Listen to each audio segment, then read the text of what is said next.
सरजमीन पर जो हिंदुस्तान ने जुल्म किया है उसका बदला लेने का वक्त आ गया है। Initializing simulation. 89 hostiles confirmed.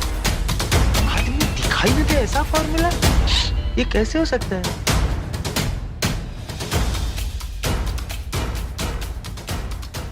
Parallel universe में किसका राज? पैरेलल यूनिवर्स में क्या देखा चिट्टी ने?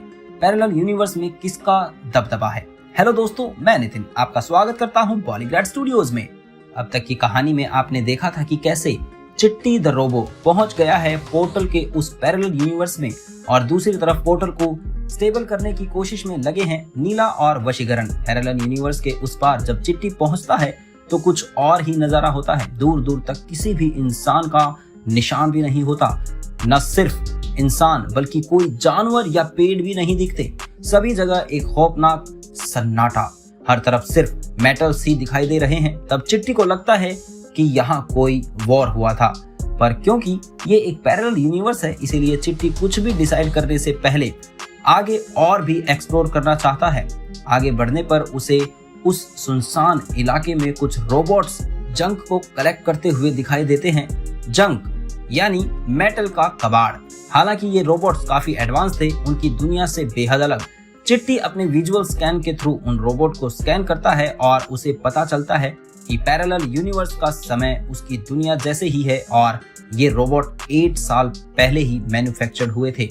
आगे उसे एक रोबोट 2.0 यानी कि एक एविल चिट्टी का रोबो वर्जन दिखाई देता है। चिट्टी उसे देखकर छुप जाता है।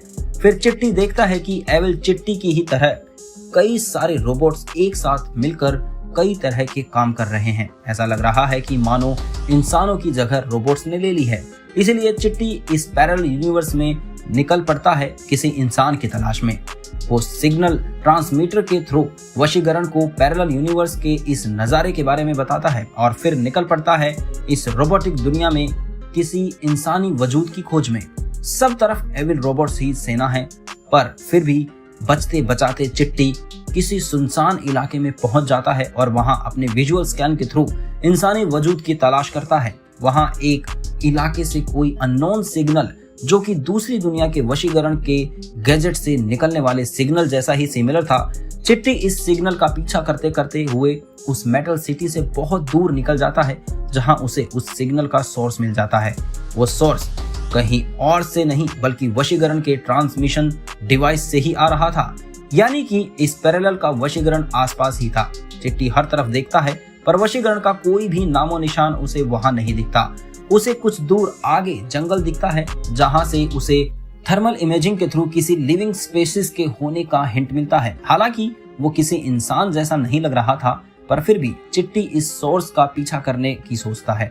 उसे सोर्स से बने पाथ को फॉलो करते हुए जब चिट्टी आगे पहुंचता है तो उसे एक गुफा दिखाई देती है। गुफा में आगे बढ़ने पर वो गुफा बंद दिखाई देती है। चिट्टी को समझ नहीं आता कि वो क्या करे। तभी उसे एक और सिग्नल मिलता है जैसे कि नीला के सिस्टम से आता है, पर वहां तो कुछ भी नहीं है। बहुत ही ज्यादा मेहनत के बाद आखिर उसे गुफा में एक सीक्रेट डोर मिलता है। चिट्टी समझ जाता है कि ये वशीकरण की सीक्रेट लैब है। आगे बढ़ने पर उसे बहुत बड़ा डोर मिलता है जो कि हाईली पैक्ड है और उसमें सिक्योरिटी कोड लगा होता है। चिट्टी सिक्योरिटी को हैक करके कोड ब्रेक करने की कोशिश तो करता है पर कोई फायदा नहीं होता क्योंकि वो सिस्टम में एंटर कर ही नहीं पा रहा। फिर चिट्टी ट्रांसमिशन डिवाइस से वशीकरण से कनेक्ट करता है और उनसे आगे क्या करना है ये पूछता है। जवाब में वशीकरण उसे सिस्टम के कोड शेयर करने को कहता है। कोड शेयर करते ही वशीकरण उसे हैक करने में लग जाते हैं। उसे ये जानकर बहुत ताज्जुब होता है और खुशी भी कि इस पैरेलल यूनिवर्स का वशीकरण भी उसी की तरह सोचता है। आखिर में वशीकरण कर लेता है कोड को क्रैक और चिट्टी को पासवर्ड बताता है। चिट्टी पासवर्ड एंटर करता है और आगे गेट खुल जाता है, पर सामने का नजारा देखकर चिट्टी हैरान रह जाता है। तो दोस्तों आगे क्या होता है ये हम आपको दूसरी वीडियो में बताएंगे। आज के लिए बस इतना ही। बने रहिए बॉलीग्रैड स्टूडियोज के साथ। धन्यवाद।